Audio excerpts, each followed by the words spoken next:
Matondo mingi bandeko balandi epesi bino bayenge kino na banso esika bolandeli biso bambote na bino nyonso bana ya fumuki mbango. Matondo mingi yango bongo tozongisaka matondo ntikaki ya likolo na se wapi apesi sutema na bomoi alingaki bongo biso bayinde bongo tozala bana yambo nde apesi biso makoki bamakabo dote biso bakapasite oyo moyindo akambaki nango mokili uta Egypte antique nde bongo tozongisi lokumu makasi na tata mokili abikela biso mpe bongo lokumu na fumuki mbangu oyo tata ndimaki kotindela biso ngambe mobali nkoyi mobali wapi oyo alakisaki bokasi ya monde spirituel na biso wapi oyo ayaki na mokili ya mosuni asala makambo oyo sauver moko te akoka bongo kosala lokola ye asalaki na mabele ya Kongo. Matondo na bakoko babiso wapi atelemaki mpona kosenga lipanda na beteni nyonso bayindo bafandaki baboyaki kibowumbu ngonga molai mpe bongo na baboti na biso bayi kokoba bongo kobota bayindo mpe bongo na bana ya bilaka ye bongo bazwi sango basosoli sango ya fumuki mbangu mpe bongo bazopratike le vrai kimbangisme authentique moka kozwa epai banso bozali kolandela biso nde bongo lelo toye epai na bino kokoba na bobomesano baémission na biso wapi ye topesaka lecture spirituelle na développement oyo ezolekela biso na kati ya mokili nde nengwa to mama to mpe bongo mutu ya likambo ya lelo tokolobela etamboli ya mokili. Etamboli ya mokili tokoloba niteli to bongo tolobela par définition etamboli eza lenge ya ndakisa to bongo to ba exemple kokende ya mutu ezalaka na harmonie na cadence atie likolo ya mobali liboso ya mwasi elandana nde yango eza avancement kokende nde etamboli yango wana. Alright, so as an introduction, we could understand in our mother tongue, so that was Lingala. Myself here with Etamboli being presented how the world is going ahead. So the evolution of the world, the definition, how the world is changing day by day. Kasi lelo mokili etamboli na désharmonie na décadence, donc eza lokola lokolo ya droit ya gauche etambola yango moko atambola na contretemps nde epesi pasi na mokili nde mokili otambola lenge ya kolongobana te.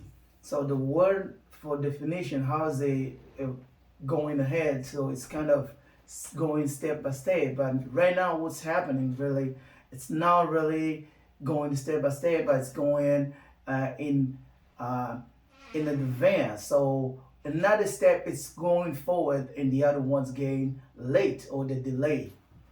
Matondo yango bongo tolobi mokili etamboli na loi ya domination. So the world is being dominated. Ndakisa bongo ba election euti koleka na France. So talking about elections from France few days ago. Eza bongo avril awa le 24 avril. That was April 24. Ezalaki bongo na ba deux candidats na présidence na bango ezalaki na Marie Le Pen na Eric Zemmour. So we know that they have two candidates, Eric Zemmour and Marie Le Pen. Bango baza ba droite donc ba gauche nde ba Macron bango oyo bazwi bokonzi. So we know that they were the right and the left were Emmanuel Macron, he was the one who took the power. Donc extrême droite baza catégoriquement était problème ya immigration comme mingi na France il faut ba régler ba piango solution définitive. So in the right side, so they were really working in immigration projects to give it the last definitions. Mais ba gauche bango bazolempa e balingi immigration ezalaka ndenge eza na forme bongo ba Afrique tokendaka tofandaka kuna. But the left side, which is Macron's side, is the way that they want immigration stay the way it is. They want us Africans to be going, keep immigrating every time. baonso mibale baza mabe ba gauche na ba droite baza pona be terrain na biso te baza pona be terrain na bango ba français le poso pembe. So both right and left, they both in the French side of French interest. They're not there for Africans. Mais to pesa ba droite maboko pamba te bango bala na message ya Fumukimba na biso banganga ngunza pozo permettre ba africain bazo conscience na kozonga na bene bango ya Afrique. Now we Ngunzas, we trying to support the right side because they are the ones in Marine Le Pen and they are the one who trying to avoid African to migrate to Europe or all the country out of Africa. Po ndenge tozokende liboye soki ka tokontinue immigration na masse oyo tokende ba cerveau africain oyo depuis la colonisation basaka piège de valeur efandi mingi na mikila bapaya. Alors Afrique eza lokola be équipe ezozanga ba grand joueur bakobeta mpo na tombwa mpe équipe Afrique eganye tozangi bango nzoka baza hébergé égorgé na ba pays occidental. Il faut tozonga po totombola Afrique na biso biso moko. All right, so why we in Guza we want to support those guys? Because they going with the prophecy from Fumukimbangu that wherever every African, big people from Africa, from colony moved in Europe, here in America, out of Africa. So we're losing the big player like in the game. So wherever we have the big player that we've been losing all these big players. So who's gonna be playing for our continent? So otali be mishozo leka mingi ya ba juif ba prophète juif. So if we can go see emissions or the media who's going with prophet Jewish, what olebela rabbin juif. So we're talking about rabbin Jewish. They are many right now. Bazo jouer na innocence na bango, bazo ba message na bazo ko éveiller pe la race noble. Vete bazo bala na biso banganga ngunza, na biso bakimbali authentique pour na ko éveiller conscience africaine. They trying to be innocent, but they playing together with Ngunzas. They're trying to go to out there to see if we can match what's going on. Pambate bango baza responsable ya kobebisa bongo ya baindu. Because they're ready to destroy our brain. Tango Vatican bazwa na Afrique kokosa ke Israël za peuple li bango nde baza bana nzamba liboso. Alors yango nde koti na mito ba Afrique ba komisi bango peuple li nde ekoma bango lokola bakoma responsable ya passe ba africain. So when Vatican came in Africa saying that Israel is the first people of being God people, and this is the way that they kind of wash brain eyes, so saying that we gotta be going behind them because they are the son or the people of God. So this is why we being washed in the brain.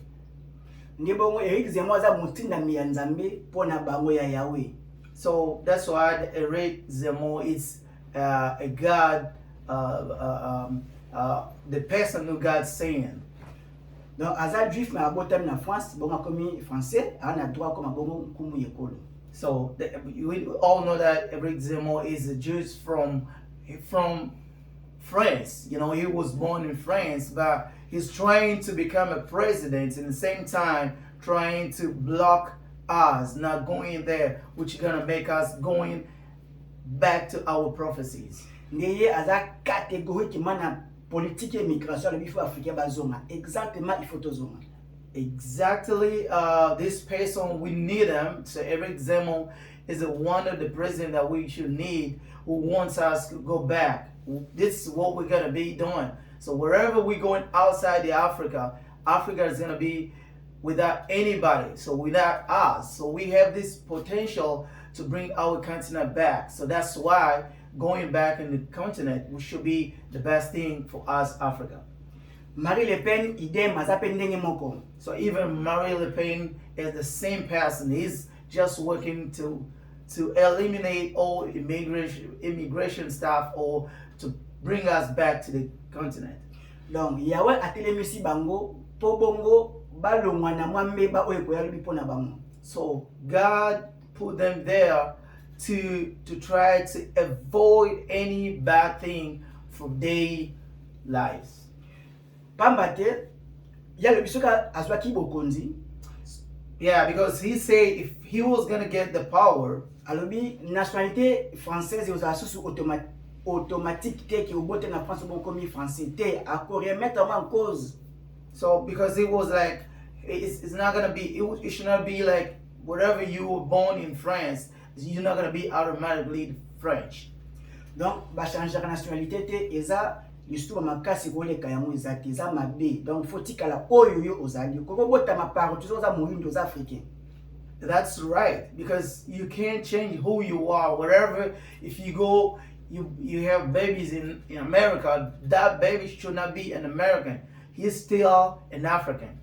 Donc, ozune li ba ko botami na mabela ba paya mais o garder identité raciale na yo. So it's something happened. You were born in a strange land, but you should keep your racial, your identity.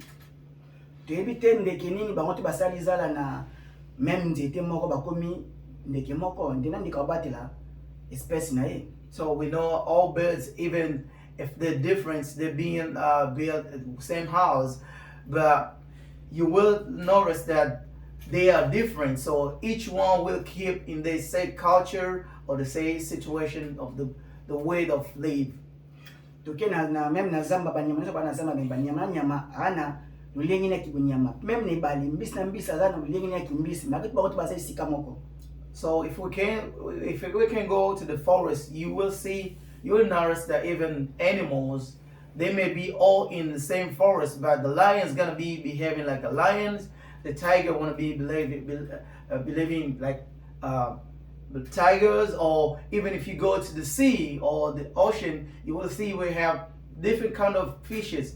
But all fishes have got their own way to live. Donc, ba Macron ba groupe wana nyonso ba politique na baza mabe makasi po ba olinga ba continuer immigration na forme ko bango ba tiela ngo po l'homme noir continuer ka esclave na bango à l'éternité. All right, so if you really go deeper and understand what Emmanuel Macron needs, they want to keep us being under colonies, because wherever we keep migrating, so going out of our country, our motherland, so what's gonna happen? We're not gonna involve. We're not gonna make our continent to get involved, because we're not gonna be doing something precious in our country, our land, but we'll be doing to their country. Matono, yango okoya komona ete ipai tozo kendile singeli bongo moyindo bongo la muka po injustice raciale ezala makasi. So that's why we African, we need to understand that we need to work out, because the way that we're going, the racism is gonna be going upper. Donc soki pe mankangwa leki parce que groupe moko ba lobby bato mo amukie nde bakambara muki nde ba décider na ba problème politique. Donc ce batiki Macron akwea veut dire que permettre droite mata ba africain ba zonga pas tout parce que conscience parce que na pas singé africain muto azo yeba comme ça ba potentialité na y pose tout ba problème. All right, so if we can understand that the power that Emmanuel just received is not coming from him, but there is a little group that getting decisions saying that we want this guy to maintain the economy of Europe. So wherever these guys go back, we're not gonna have more people working, more people trying to think and get a good evaluation in the continent, their continent.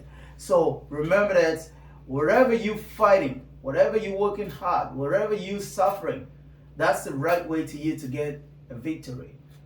So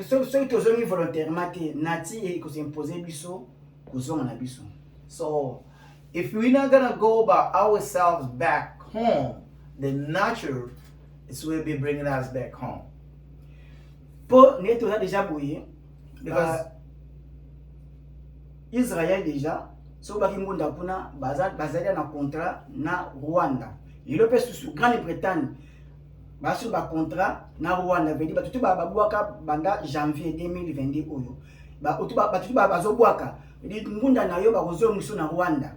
All right, so as some of us may know that Israel and UK right now, wherever from January 2020, wherever you go there for immigration, make sure that they gotta send you back to Rwanda because they have got a contract that will be paying billions of dollars to maintain all the African immigrations, or I don't know, wherever country where you're coming from, to go back or go in Africa, especially in Rwanda. Nzoka le bana maile moko mabe na siwana ba politique bazokamba Europe na politique ma ba leader na bangwana. This is a bad intelligence because they thinking all these political groups in Europe, baza ba héros dans l'ombre. They people with a lot of money. Donc soki bayebi ki ba africain tozonga na mas to tikala ete bayebi ke toko bimisa ba capacité, bayebi ke union fait la force africaine ako émerger ako concurrencer biso Europe. Il faut maintenir ba cerveau na bango kaka en Europe awa po ba koma bomba na misana biso.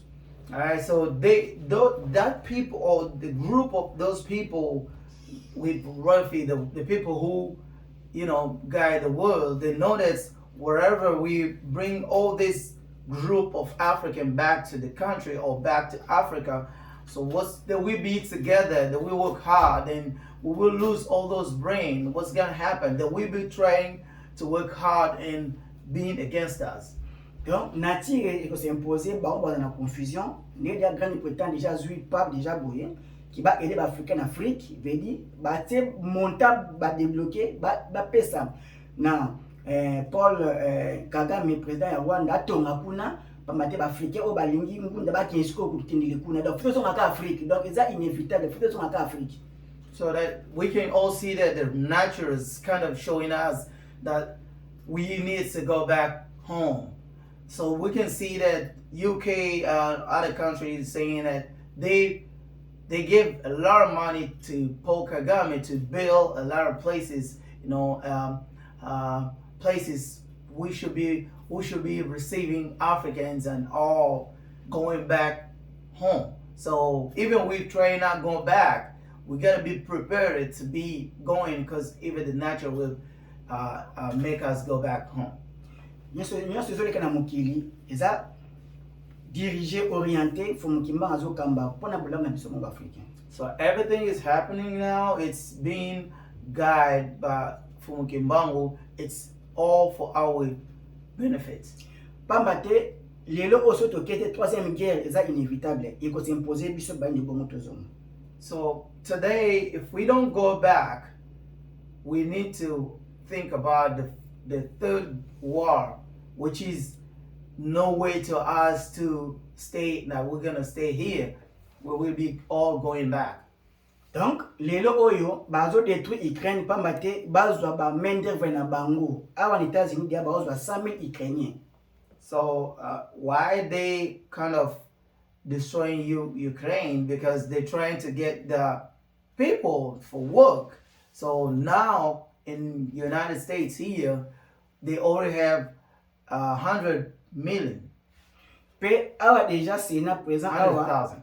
Sorry. Président awa déjà a pesi mitino na Sénat veut dire ba débloquer montant na ba continue ba na donc 33 milliards pour ba suna Ukraine na ba armement na mbongo wana pour na guerre wana ye alonga Russie. So we all know that the government already dedicated to the senators to get 33 billions, all right, to try to help Ukraine war so that they can win the war. So all this is showing how they're working hard to maintain this side. Donc, il n'y a rien pour rien. États-Unis a mobilisé montant colossal bongo na intérêt ni na avantage des années na kati. So as you know, nothing is there for free. So the United States are doing that to get the benefit. Tata Mokili aza kotelemisa bato o ba ko s'opposer contre ba plan obscure ya mabe o bali basala ba africain. So the creator is trying to wake up people who's trying to protect the Africans. Donc Poutine par exemple moko oyo ba télémisi po a stopper ba réunion ba mafomu o basala ki pa maté bazaki na plus de 23 laboratoires biologiques et chimiques pour la destruction kaka de la race noire et ba virus wana basala ka pour ba détruire kaka la race mère, la race divine qui est la race noire. So you all know that if Putin is there, we know that God is trying to use him to protect the projects, all the projects that they've been doing. Like they have 33 labs to try to destroy the black color or our race. Matondo bandiko balandi pamba te mokili ke na loi ya domination, il faut tozo na loi ya complémentarité wana loi ya tata mokili. So thank you very much. The followers, you know that the world is in the domination world, but now we need to go to the natural world, which is the God world. Po mokili zo nga bongo nzela bakolekela ezala pasi mingi pona biso ba imike biso ba africain. Banko ekomata no production bakopona na bango na bango e moyindo to milengela poto zo nga Afrique mabele na biso. We African, we need to really pay attention, because wherever everything is going really hard, we will be suffering being today lands, because there will be collecting of people between them, and we will be the ones suffering the most. Matondo mingi to beni bongo suka to Zimbabwe na Chine basala ngo Mao asala appel ba chinois ni sorti ni entrée pona no ba se conseiller na ba valeur ine na bango ne Chine bongo azwa ki na force ya ancestral na ye ne sa Chine kwa makasi à l'intérieur pas na la bimi di banda a kesu ko na objectif ya complémentarité ya connaissance mais Afrika bimaka pour na certificat pour na lipa et yaonde ils ont comme ça biso kola babiloko ya kosakanela esclave à l'éternité nongo koki oyo programme de sala meza programme ya tata mokili pour na bayi.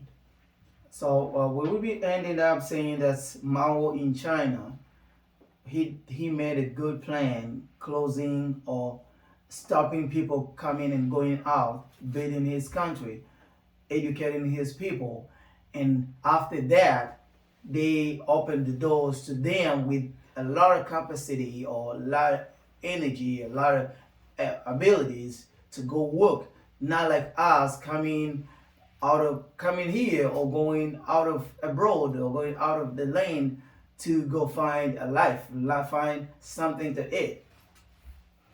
Egypte antique etongamaka na ba Egyptien o baza bongo ba indo batonda na loboko ya mutu mususu te ya muninga te e batambola na makolo ya mutu mususu te ya muninga te ngonge koki Afrique etongama na ba africain. So this is the time that Africans should be built by the Africans, as we know that Egypt were built by Egypt, all right, and no one's gonna use somebody's leg to walk. So we want to make sure that we are the ones gonna rebuild and build our continent. Matondo na bandiko balandaki biso longi na fumu kimbangu ekumla bino boye bipe bongo mayele ya kusosola bonga tokomi na matondo.